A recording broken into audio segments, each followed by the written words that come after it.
Monsieur, bonsoir. L'accès au logement constitue une préoccupation majeure de nos jours, particulièrement dans les pays pauvres, notamment pour les couches vulnérables. C'est pourquoi, dans les objectifs du millénaire pour le développement, la sécurité de l'occupation foncière et immobilière pour les populations vivant dans l'autodie a été retenue comme un indicateur important de la lutte contre la pauvreté. En Guinée, d'après les spécialistes, le pays traîne un déficit de près de 25 000 logements par an. Comment résorber ce lourd déficit? Nous avons rencontré son Excellence Ibrahim Bangara, ministre en charge de la ville et de l'aménagement du territoire, pour éplucher et comprendre toute cette problématique. Bonsoir, Excellence. Notre première question, c'est de nous dire comment vous percevez la problématique des logements en tant que ministre du secteur de l'habitat guinéen. Je voudrais vous dire que la problématique des logements dans ce pays est effectivement quelque chose de tout à fait particulier et entier. Je voudrais vous dire également que si c'est un problème entier, un problème tout à fait particulier, mais un problème entier, il ne reste pas sans solution. Il suffit qu'on s'y engage et avoir l'habitat dans notre pays aujourd'hui. On a des interrogations à se faire par la richesse qu'on attribue tant à ce pays qui en réalité est un pays extrêmement riche. Ce qu'il y a à faire, c'était de mettre en place une politique dans ce sens-là. Parce qu'on ne peut jamais réussir un programme quand on a quelque chose qu'on met en place et qui puisse nous permettre d'avoir un guide dans tout ce que nous sommes en train de faire et se fixer aussi les objectifs à atteindre. C'est cela la réalité. Aujourd'hui, le Guinéen lambda veut connaître la différence entre les logements sociaux, les logements low standing, et low standing, comme diffèrent les noms. Ceci, c'est une question tout à fait pertinente, mais qui ne doit pas tellement préoccuper. Le Guinéen d'abord a besoin d'un logement tout court, mais un logement décent. Un logement où il peut trouver le confort qui s'y prête et qui est en comparaison avec sa possibilité. Quand je parle de possibilité, je parle de son avoir. Donc, différence entre le logement social. Le logement social, c'est un logement comme tout autre logement, mais qui est venu à une couche qui n'est pas certes, qui n'est pas forcément déshérité, mais qui n'a pas des revenus beaucoup plus élevés. Ça peut se faire de façon isolée, comme ça peut se faire de façon collective. On peut construire de petits bâtiments. Des bâtiments quand même qui répondent à certaines normes, à certaines caractéristiques, et qui sont là et qui peuvent être achetés par un individu. Il ne fait habiter que sa famille, c'est peut-être 2 pièces, 3 pièces, et ainsi de suite, ça dépend. On peut également faire des appartements, des immeubles qu'on construit, et on fait plusieurs appartements dedans qui puissent habiter plusieurs personnes. Ça, c'est des logements pour répondre aux besoins de ceux-là qui sont là et qui n'ont pas de grands moyens. On peut prendre le cas des fonctionnaires, des travailleurs qui sont là et qui ont des petits revenus, qui ne sont pas dans la couche des déshérités, parce qu'ils ont au moins à la fin de chaque mois ce à quoi ils peuvent s'attendre et subvenir à leurs besoins, sans pour autant, n'est-ce pas, aller ailleurs et dire qu'ils n'ont pas d'emploi. Il y a également que, dans ce sens, nous pouvons aider également la population autre que celle qui travaille. Là, nous faisons des cités et le Premier ministre de limiter les gens dans ces différentes cités. Aujourd'hui, à Conakry, les différentes catégories s'opposent. Vous allez dans certains quartiers, vous trouvez qu'il y a des logements de très grands standings qui sont là. Mais dans quel cadre ils sont construits? C'est que c'est construit dans des quartiers qui sont là et qui sont spontanés. Donc ça fait des logements, mais dans des quartiers spontanés et qui sont construits pêle-mêle. Vous trouverez de fois à des endroits où vous allez voir des logements de très haut standing qui sont là, mais qui surplombent des taudis. Quelle est la valeur de ces logements quand c'est au milieu des taudis? Et à des endroits où vous allez également trouver qu'on a construit des logements à un certain niveau où les gens sont pu avoir les moyens nécessaires de commander eux-mêmes les types de bâtiments qu'ils veulent. Mais tout le luxe n'est pas là-dedans. Parce qu'il y a certains conforts qu'il fallait créer à l'intérieur, qui sont là, mais ça répond quand même à certains niveaux qui ne soient pas aussi inférieurs comme ceux qui sont dans les logements sociaux où ils n'ont pas assez de parce qu'on peut pas le trouver, Mais ils ont au moins la possibilité d'avoir une certaine superficie où pour, n'est-ce pas, faire la jouissance de leur famille. Ils ont un petit jardin, peut-être il faut demander. Le confort, le minimum est là. Le minimum est là. La cible principale, c'est les fonctionnaires et toute personne ayant ou pouvant économiser un minimum. Et avoir un logement. Avec un déficit de 25 000 logements, je l'ai dit tout à l'heure par rapport à mes documentations, 25 000 logements de déficit par an, quelles sont les dispositions que votre département envisage pour relever ce défi majeur? Bon, la première des choses, c'est d'abord de faire en sorte que nous puissions avoir des documents qui attirent les investisseurs dans ce sens. Et ensuite, avoir les outils nécessaires, tels que la banque de l'habitat. Les documents nécessaires. Les documents, je vais parler du code des investissements par exemple, il faut qu'on l'allège de manière ou qu'on le fasse de manière à ce qu'il attire les investisseurs. Ensuite, il y a des conditions qui ne sont pas propres à l'habitat, mais des conditions de sécurité minimum dans ce pays. Les conditions de viabilité dans ce pays. Les conditions de paix, je veux dire, il faut d'abord les créer. Faire ensuite des documents qui puissent attirer, notamment le code de l'habitat par exemple, quand on voit là-dedans ce qu'il y a, c'est une loi, il faut le dire. Les gens peuvent être tentés, à partir de ce code, de venir investir dans ce pays. Il y a le code des investissements également de ce pays. Ça, c'est des instruments juridiques sur lesquels il faut se baser pour pouvoir mieux attirer des investisseurs et être un partenaire privilégié par rapport à d'autres pays et par rapport à d'autres investisseurs. Ça, c'est un premier cas. Le deuxième cas, c'est que quand nous faisons cela, cette politique que nous avons, il faut avoir les moyens de cette politique.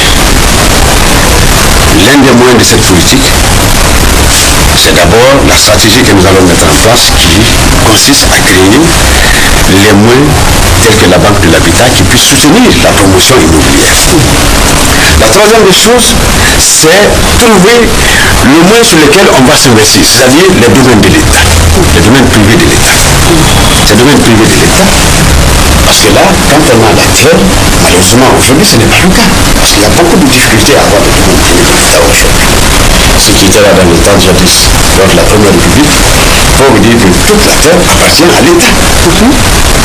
Aujourd'hui, même ce qui est réservé exclusivement à l'État comme étant une propriété exclusive de l'État est violé, c'est-à-dire les domaines publics maritimes. Même ça, c'est violé.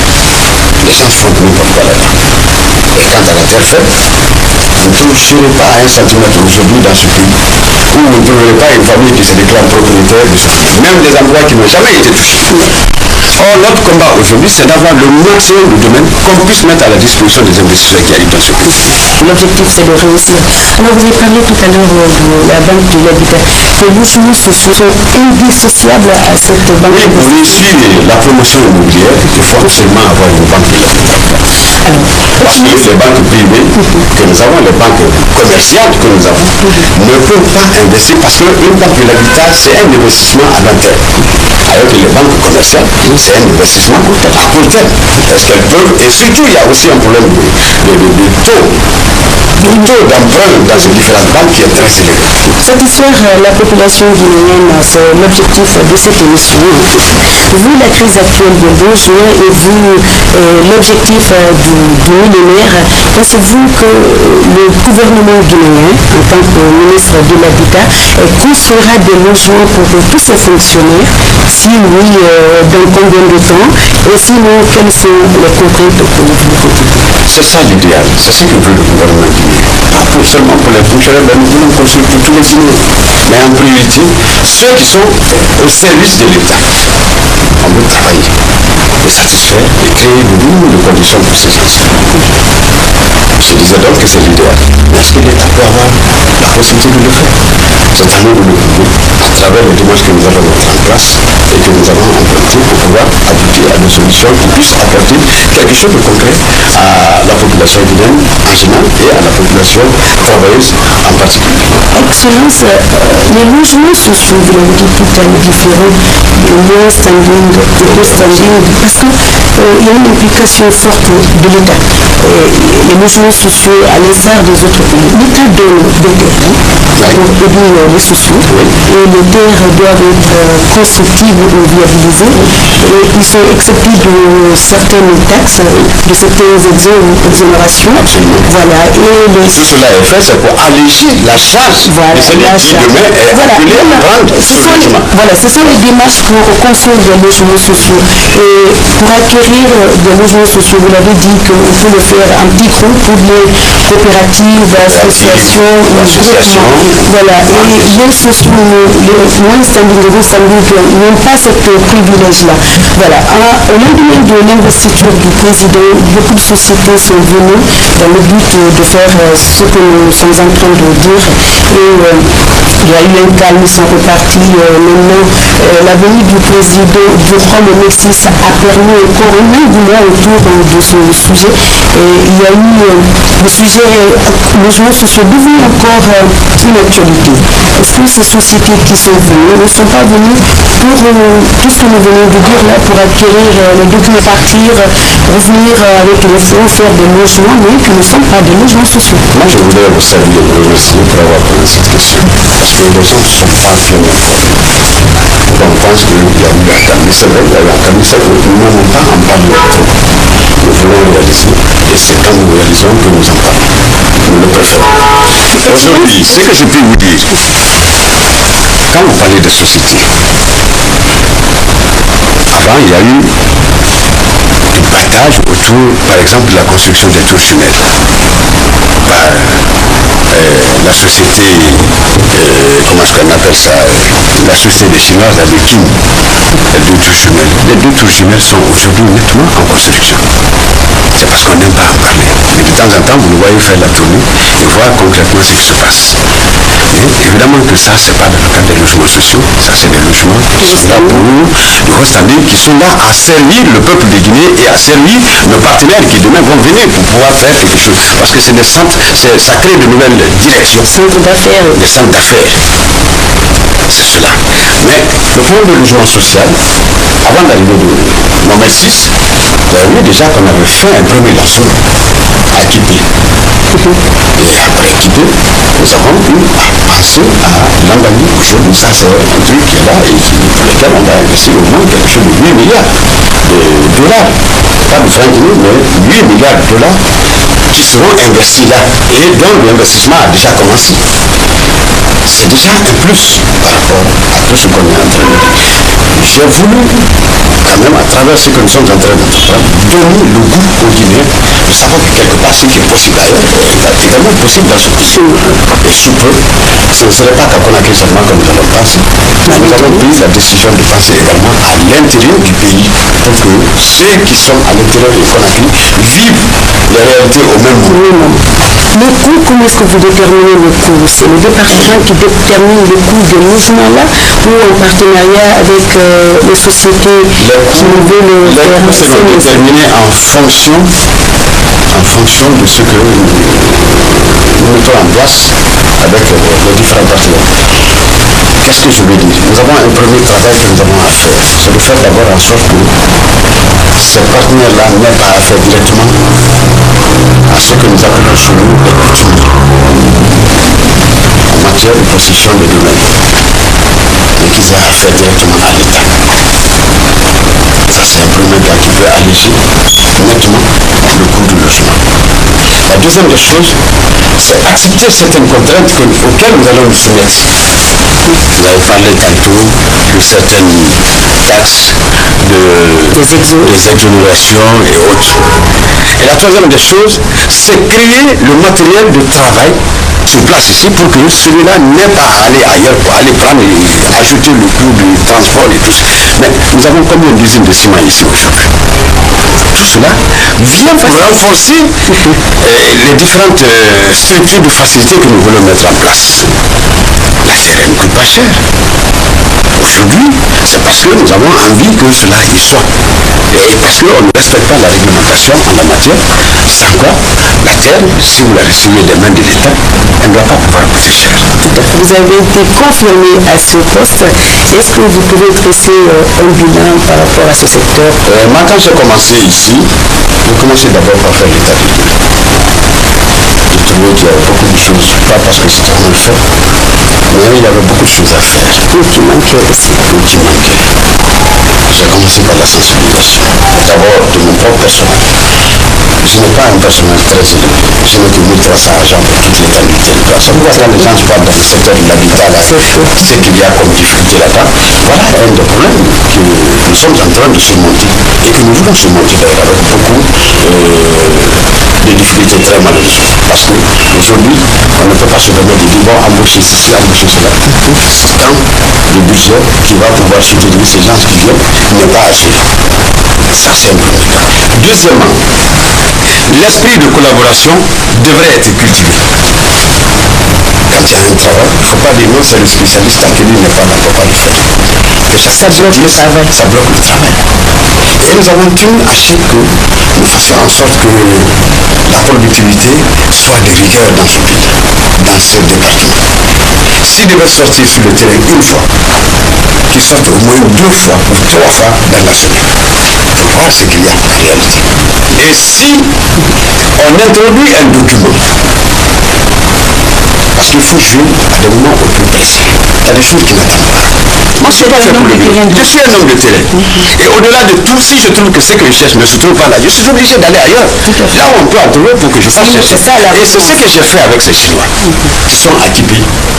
Et c'est ce que je continue à faire avec les Espagnols avec lesquels j'ai eu à tisser beaucoup de choses. Dans quelques jours, je dois encore voyager pour aller voir d'autres partenaires. D'abord, je voudrais faire remarquer à la population que les domaines publics maritimes sont une propriété exclusive de l'État. Ils sont inaliénables et inviolables. Personne ne peut se donner le luxe qui a ces choses-là. Mais nous sommes partis un peu plus loin. On leur dit oui, ce que vous allez acheter et qu'on vous donne maintenant, c'est une propriété de l'État. Mais bien que ce soit une propriété de l'État, vous allez verser l'argent. Cet argent-là, nous n'allons pas le prendre. Vous allez l'investir ici, sur cette terre. Quand vous finirez, si vous avez fait 1000 bâtiments, 2000 bâtiments, 3000 bâtiments, la première chose pour faire ça, vous allez embaucher les pays. Créer la richesse ici, créer la richesse ici. Vous allez faire ce que vous avez fait ailleurs ici. Vous allez transformer la structure urbanistique de ces coins. Vous allez faire de là une nouvelle direction pour ce pays. Vous allez lutter contre beaucoup d'autres facteurs. Deuxièmement, au lieu de me donner l'argent en espèces, finissez de construire. Vous allez calculer la valeur des domaines qu'on vous donne. Ça va faire 2 fois la ville de Kanoum où nous sommes là. 2 fois la ville de Kanoum. C'est pas 10 hectares, c'est pas 20 hectares. C'est des milliers d'hectares que nous allons mettre à leur disposition. Nous allons calculer ça. Ce que ça va faire et à combien les techniciens vont vous dire à combien ils ont calculé le mètre carré. Je me réserve de le dire. Voilà. Est-ce que ces maisons-là, s'il faut, on peut appeler cette cité-là la ville neuve, hein, parce que ça c'est une ville nouvelle que nous sommes en train de créer. Mais non, est-ce que ces maisons-là ne seront pas payées en devise? Non, pas forcément. Nous sommes en Guinée, comment on va payer ça en devise? Voilà, ok. Nous payons en Guinée, on paye en monnaie guinéenne. D'accord. Non, moi je ne peux pas être là pour dire même que je vais payer ça en francs CFA, je refuse. C'est en francs guinéens qu'on va payer. Okay. Celui-là qui va vendre, cet argent qu'il aura, il va chercher à le monnaie. Nous avons fait toutes les ouvertures. Il est permis d'envoyer ce qu'il gagne chez lui. Cela est nécessaire. Okay. Mais il est également permis de donner, de laisser à la Guinée ce qu'il doit payer à la Guinée. Voilà, c'est comme ça. C'est normal. Voilà, c'est ça. Excellence, nous avons changé un tout petit peu la donne. Le ministère de l'Habitat et de la Construction a changé de nom. Actuellement, c'est le ministère de la Ville et de l'Aménagement. Quelles sont les attributions qui ont changé? Ce n'est pas que les attributions ont changé, mais plutôt une certaine augmentation de la force de ce département. Nous sommes des planificateurs. C'est là que je vais résumer les choses. C'est-à-dire quand vous vous attaquez à la ville, celui-là qui veut faire les installations de petites îles, il faut qu'il passe nécessairement par ici. Celui qui veut faire l'adoption d'eau, il faut qu'il passe là. Il trouvera un schéma déjà fait, complètement tracé. Un plan complètement préparé. Et vous viendrez, si nous devons respecter les choses, en principe, il faut passer par là. Je veux faire les installations téléphoniques. Par quel chemin il faut passer? Si vous devez servir la ville, voilà le chemin que vous devez emprunter.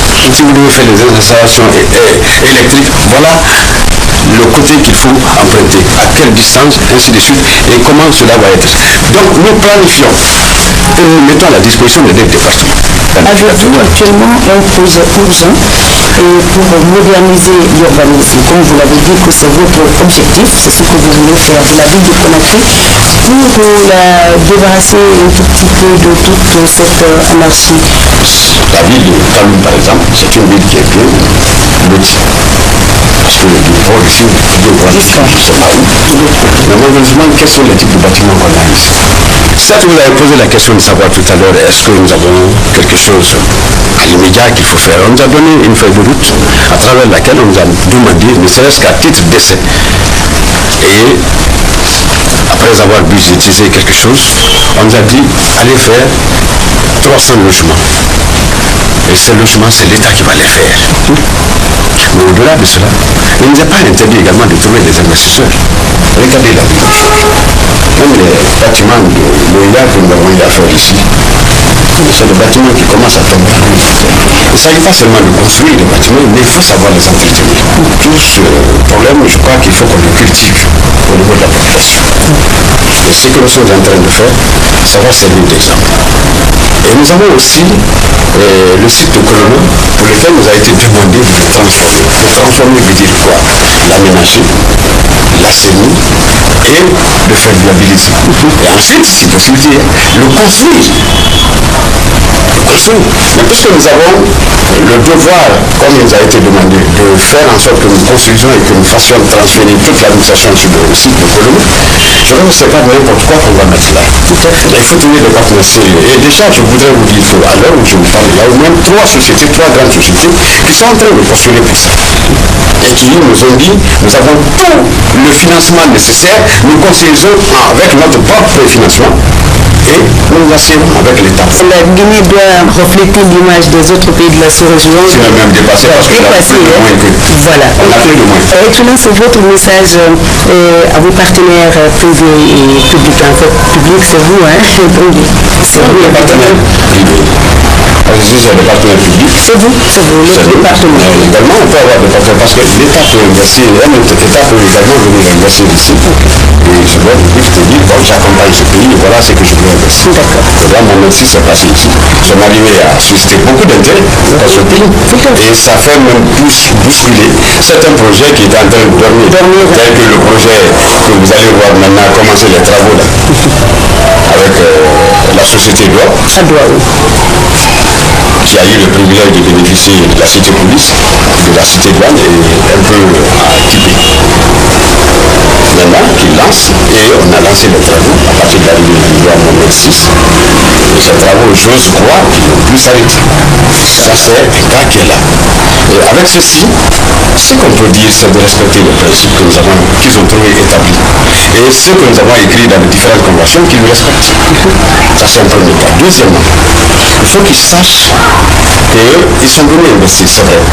Mais investir jusqu'à investir et construire ce que le Guinéen ne peut pas apporter, ce serait un investissement inutile. C'est-à-dire que si nous devons investir dans la promotion immobilière, il faut qu'on fasse en sorte que ce que nous construisons soit à la portée des Guinéens. Que les Guinéens rachètent tout de suite et qu'ils deviennent propriétaires. Ceci est très important. Deuxièmement, on n'a pas que la seule contrainte de satisfaire la population guinéenne locale, mais on a également nos frères qui sont à l'extérieur qu'il faut satisfaire. Et eux, ils peuvent peut-être ne même pas accepter que ce soit des petits logements qu'on leur fasse, mais ils sont là-bas, ils commandent des logements. À distance, ils vous donnent les caractéristiques de ces logements. Et ils vous disent, voilà le type de bâtiment que je veux. Évidemment, il y aura un coût pour ça. Nous, tout ce qu'on a comme devoir à faire vis-à-vis de la facilité qu'on doit mettre à la disposition de l'investisseur, l'État ne se gênera pas de prendre des dispositions comme cela se doit. L'émission référence permet aux jeunes de s'identifier. Or, aujourd'hui, nous sommes avec son Excellence Ibrahim Bangora. Le Guinéen lambda ou Mamadou qui regarde la télé nationale veut s'identifier à vous.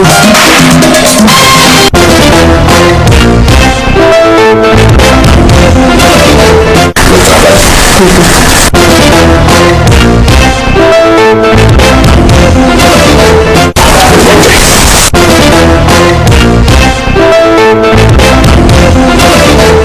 J'aime le blanc.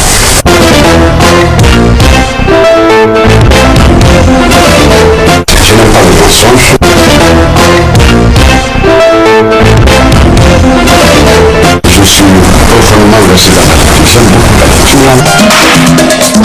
Excellence, avez-vous un message particulier? Je suis vraiment désolé puisque nous arrivons à la fin. On aurait pu avoir beaucoup plus de temps que ça, sinon peut-être parler de l'habitat ou bien du logement en Guinée, c'est parler pendant plus de 2 à 3 heures. Malheureusement, vous êtes limité dans votre temps et nous-mêmes, nous contraignons à nous limiter dans le temps. Je voudrais vous dire que dans ce pays, si on veut faire quelque chose, il faut qu'on accepte de se créer une situation de paix dans ce pays. Aucun investisseur ne viendra quand il apprendra que nous sommes en train de donner des coups de fusil dans ce pays. Et les différents mouvements qui éclatent par-ci, par-là, moi je crois que le temps de la récréation est terminé. Il faut qu'on accepte de travailler. On ne le fait pas pour le président de la République. On ne le fait pas pour le gouvernement en place, mais nous le faisons pour l'éternité, donc pour le peuple guinéen. Et puisque un gouvernement passe, mais l'État reste et il demeure. Et il reste et il demeure avec le peuple. Alors nous travaillons pour ce peuple. Que le peuple sache que pour qu'on avance, il faut qu'il se donne le luxe de créer une situation paisible dans le pays. Ça, c'est important pour un investisseur. Deuxièmement, ceux qui investissent dans ce pays-là, ils sont venus pour nous aider. Nous avons beaucoup de difficultés, c'est vrai. Parce que si nous nous fions à notre politique que nous avons élaborée et que nous avions les moyens de cette politique, on n'aurait pas fait appel à quelqu'un. Mais également que le Guinéen qui est là, qui voit l'investisseur venir, se dise oui, il est venu chez moi, c'est vrai que c'est chez moi, mais je dois pouvoir prendre les dispositions nécessaires qui puissent l'encourager à rester. À l'endroit de la jeunesse, c'est un message tout particulier que je fais. On ne va pas tout le temps continuer à taper dans le tam-tam. C'est pas possible. On ne va pas tout le temps continuer à s'asseoir sous le café et prendre du café et raconter des histoires. Non. Il arrivera un moment dans ce pays. Tu n'as pas un diplôme que tu peux valoriser et être à la hauteur du diplôme que tu as. Tu ne seras rien dans ce pays. Nous tendons vers l'excellence, il faut que chacun accepte d'aller vers l'excellence. Avec des contraintes, hein? Avec des contraintes, bien sûr. J'ai dit, nous tendons vers l'excellence. Il faut que chacun se prépare à aller vers l'excellence. Puisque la nature nous a dotés de tout, il suffit que nous nous y mettons. Si on s'y met, on peut réussir. Donc la jeunesse doit accepter d'apprendre. Et je ne suis pas contre le fait qu'on privilégie la formation supérieure. Mais il faut donner la base solide à ces écoles professionnelles pour créer des écoles de métier. Pour ce qui est de notre domaine, nous sommes en train de prier pour que la politique que nous avons, cette politique réussisse. Et demander à tout le monde d'accepter de nous accompagner. On ne peut pas faire des omelettes sans casser des œufs. Cette ville a besoin d'être changée. Notre ambition, c'est de faire de la Guinée une perle. Et cette perle ne viendra qu'avec l'apport de chacun de nous. Et donc, le gouvernement a allé de l'avant. Chers téléspectateurs, c'est fini pour aujourd'hui. Merci à tous ceux qui nous suivent depuis la Philadelphie aux États-Unis. Alors, aujourd'hui, je rappelle que nous étions avec son Excellence Ibrahim Dangora. Nous avons parlé de la problématique des logements sociaux, les logements en général, mais on a mis un accent particulier sur les logements sociaux. On a défini ce que c'est que le logement social, logement haut standing, low standing. Vous avez compris à travers notre invité, nous avons parlé pour quelle cible on construit les logements sociaux et quels sont les éléments qui concourent à la réalisation d'un projet social. À travers cette émission, le Guinée est identifié, le Guinée c'est maintenant ce que c'est qu'un logement social. Merci l'excellence, merci de nous recevoir, à nos questions, de nous éclairer sur ces zones d'eau. Avant de vous quitter, je fais un photo à monsieur Camara Jean-Oumar, à son épouse, à sa fille Juji Aminata, Mariam Lucie depuis la Belgique, mes caméramans du jour, l'équipe technique qui m'accompagne pour la réalisation de cette émission. Quant à moi, je vous reprends très bientôt sur la chaîne leader, la RTG. Au revoir.